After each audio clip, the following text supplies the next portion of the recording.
He was a king at 20, a conqueror of the world's greatest empire by 25, and dead by 32.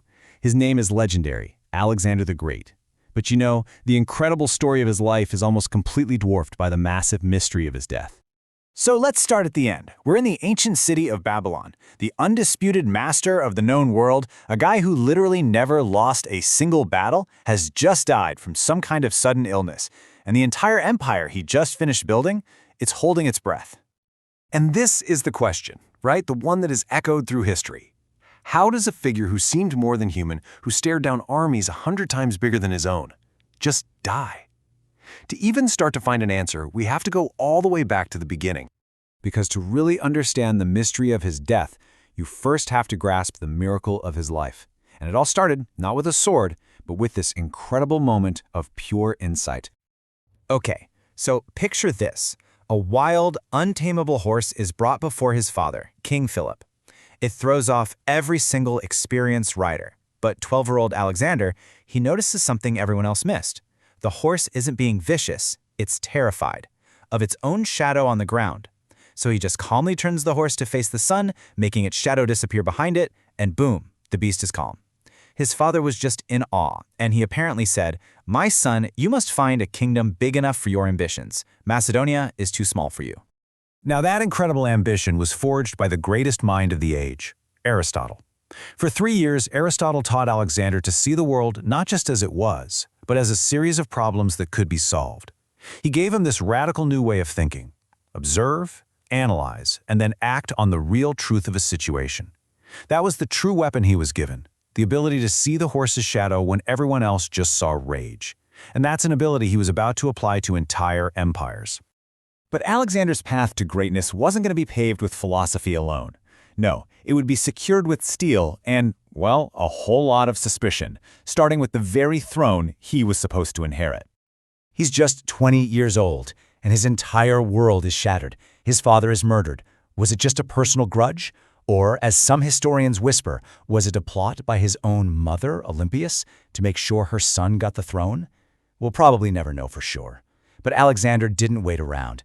As rebellions started popping up, he acted with shocking speed and brutality. He razed the entire city of Thebes to the ground, a terrifying warning to anyone who dared to challenge the new boy king. With his throne secure, he turned his eyes east.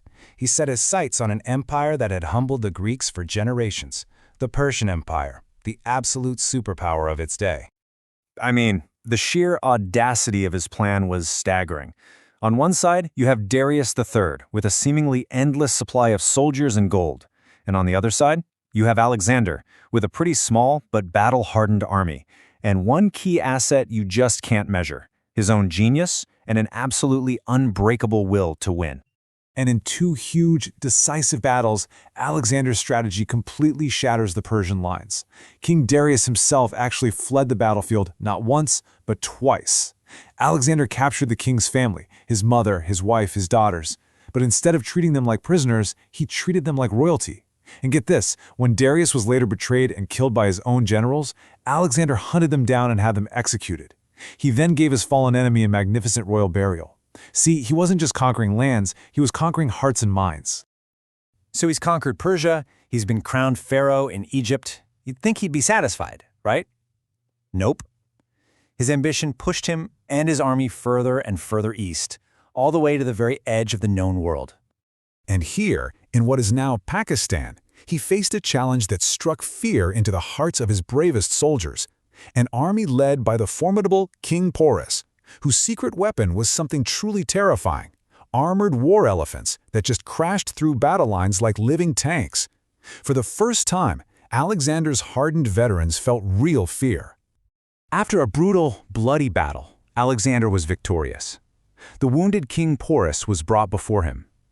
Alexander asked the captured king how he wanted to be treated. And Porus, totally unbroken, gave this legendary reply. Alexander was so blown away by his courage that he didn't just free him, he gave him his kingdom back and made him a trusted ally.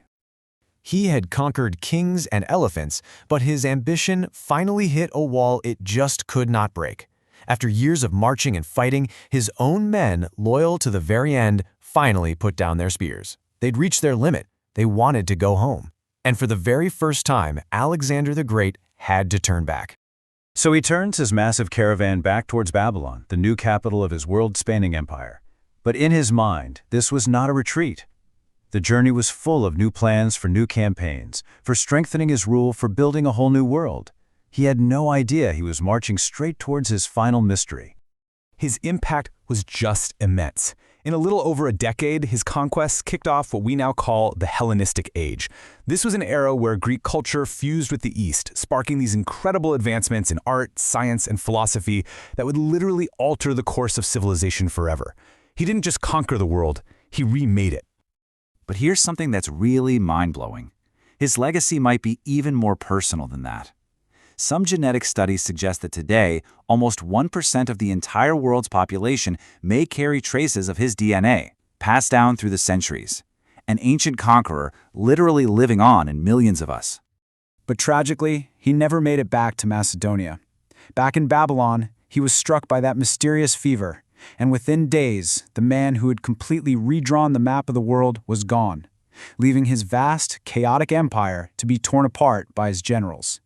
He had conquered everything except his own mortality. Which brings us right back to the central puzzle of his life. So what was he? A visionary trying to unite humanity? Or a brilliant but ruthless tyrant whose boundless ambition was, in the end, his fatal flaw? His death remains as much a mystery as his life was a miracle, and we're all just left to wonder, what more could he have done? Was the world saved, or was it robbed by his untimely end?